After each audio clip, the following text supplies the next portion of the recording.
Do you know the various terms used in cashiering at the reception? I am not sure. I know all of them. I have heard of some terms. Could you explain them to me? Sure, I will teach that today. Hey, if you are new here, why don't you go ahead and subscribe to the channel? We post daily learning to help people in the hotel industry. We have videos from front office, kitchen, food and beverage, and housekeeping. Now let us get back to the training for the day. You have heard people say EP, CP and other terms, right? Yes, in a previous video, I have learnt about it. Similarly, there are various terms used in the cashiering section of the front office. The first term is called the tariff. This is the price of the room. These may change over days or remain same for a while depending on revenue management strategies you use.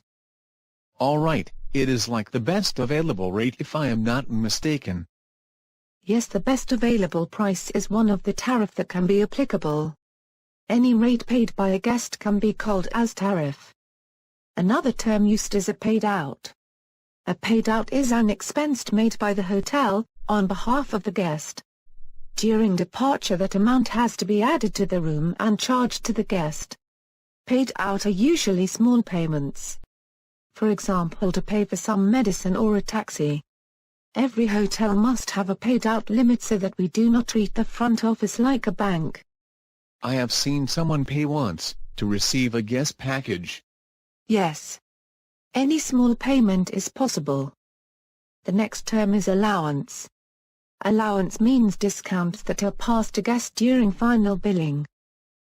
Allowance can be passed by the cashier, if the guest has some billing instruction or as a form of service recovery. So when we make some mistake, we pass an allowance. I learned something new today. The fourth term is called advance. These are amount received by the hotel before the guest checks in. During the guest checkout only the balance charge is collected. Tariff, paid out, allowance, and advance are terms that I learned today. Yes. These are basic terms used at the cashiering and it is important to remember them. And in case you wish to learn about more topics or department and get a certificate, visit clarifiedbetter.com, and look at our courses for people in the hotel. And do remember to check out other videos using the playlist on the screen. These front office videos may come in handy to you. See you in the next video.